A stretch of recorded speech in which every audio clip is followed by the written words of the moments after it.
So here we have a video from TED Talks. Let's have a look. I'm going to sit here and smash in a Cliff Bar while watching this.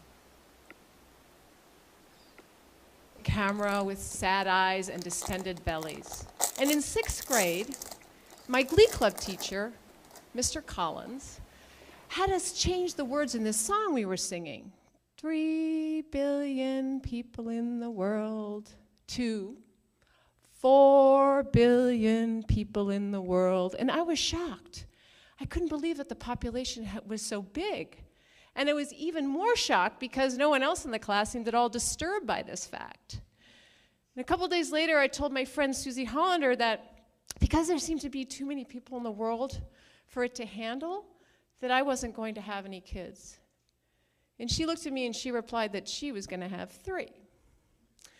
And I felt pretty alone in my beliefs. And 37 years later, I still feel pretty alone in my beliefs, and I'm still shocked that not more people are disturbed by population growth. And I think it's because, as a species, we've decided not to talk about it, to kind of tuck it away. So I'm here to untuck it. Modern man first showed up on Earth 200,000 years ago. And by 1850, we had reproduced so successfully, there were 1 billion people on the planet. That means it took 200,000 years for us to put the first billion people on Earth. The next billion came in 100 years. 200,000 years to get to the first billion, 100 years to get to the second billion. Now, we add 1 billion people to the planet every 12 years. And in 2011, the world population reached 7 billion people. Now, this surge in growth came about because of improvements in agriculture and medicine, because as a species, we are a biological success story. Survival of the fittest, we have survived. And we're also a religious success story.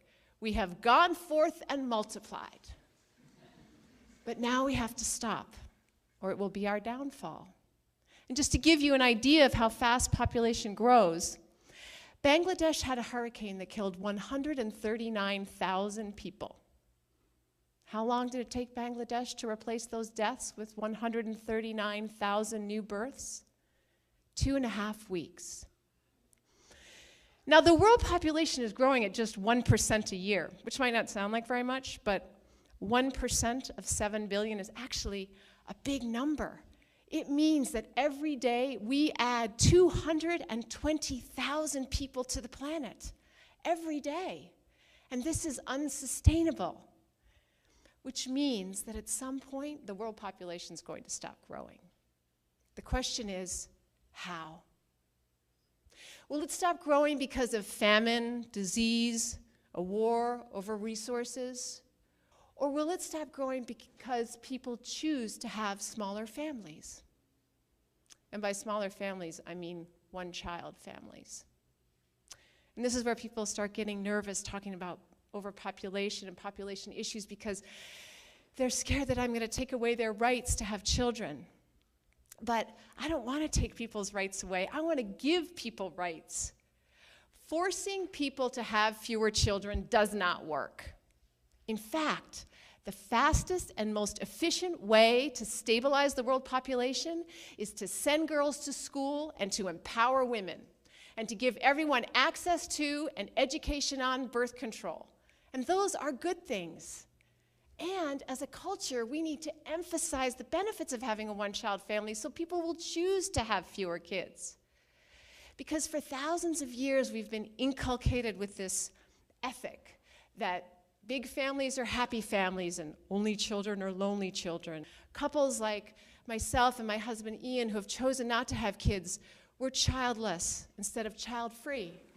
And myself, several times, I have been accused of being selfish because of my decision not to have children.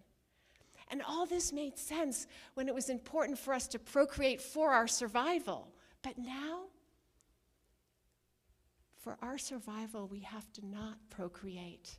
And we have to change and rewire our biology and our culture to recognize the benefits of a one-child family, because right now, mostly what we see is the negatives. For example, when a country's population falls, there's all this economic doom and gloom in the media because capitalism is based on eternal growth. Capitalism depends upon more and more consumers. So yeah, when population lowers, the economy will suffer, but it will suffer less than if there's no more oil and food and water, because there are 10 billion people on the planet in 40 years, which is what the UN is projecting. Now, you might be thinking, okay, this population issue sounds troublesome, but we should be having the babies. We're smart and we're educated and we listen to TED Talks and we can afford kids, and heck, our offspring, they might save the world. Even my mom says, oh, Alexandra, you'd be such a good mother, and your kids, they'd be wonderful. And they might be wonderful, but they would also be wasteful, because North Americans use 32 times the resources as someone from a developing country, so it's even more important that we have smaller families. For example, someone in the United States on average uses 176 gallons of water a day compared to the average person from Africa who only uses 5 gallons a day. And it's not just vis-a-vis poor countries either. We here in the United States, we use twice the energy as someone from France or England or Japan. So yeah, there are a lot of countries that have a higher fertility rate than we do here in the United States. But we all have to aspire to a one-child family, especially those of us living here. Maybe you're thinking, well, don't worry, Alexandra, technology will save us. And yes, it's possible that we might be able to eke a few more years of resources because of some new inventions or technologies. But in the end, even if we can feed and house 14 billion people, what will their lives be like? I mean, the population's going to have to stop growing at some point, so why not stop now instead of wishing that some invention or technology will save us that doesn't even exist yet and we're not even sure works? So for everyone to have quality of life, the number of humans on Earth needs to go down. And I believe that it needs to go down to 2 billion people, which sounds radical because there are 7 billion people on the planet today, but it's actually the world population of just 80 years ago. So let's change our idea of what the ideal family looks like. 1 is a beautiful number. And let's not be afraid to talk about overpopulation, because it is not about taking rights away from people. It is about giving opportunities to women, children, and future generations. And lastly, let's be part of the solution and choose from now on to bring forth no more than 1 child ourselves. Thank you. Well, that's not going to fucking work, is it? You can tell, though, that she didn't really... Alexandra Paul, she didn't really say what she really wanted to fucking say, because these TED Talks are so pretentious, and they're basically little gatherings for the fucking upsters and the hupsters and the hipsters and the too-gooders to just congregate around and just rub shoulders and just pretend we're doing something for the planet. That's basically all they are, really. I mean, Monsanto fucking's got massive stock in TED Talks, or owns it, or whatever. It's a lot of this shit, you know. The human race is fucked. We're fucked as a species, mate. The planet, can you imagine that? Did she say 12 billion? Or was it 10 billion? That was a lot of, I mean, I'm just like, a billion every 12 years. I mean, even my hometown of Adelaide, when I was first right up Mount Lofty in 1997, I'd look over, it's this dead, clear blue sky. And now, when I go over to clearest day, just pollution. And this is Adelaide, man. We're like, Antarctica's under us. We get southerlies most of the time, but we have this pollution, and we're thinking, fuck. And that's only like in 19 years, man. 19 years. It's gone from like crisp fucking teen to local like LA.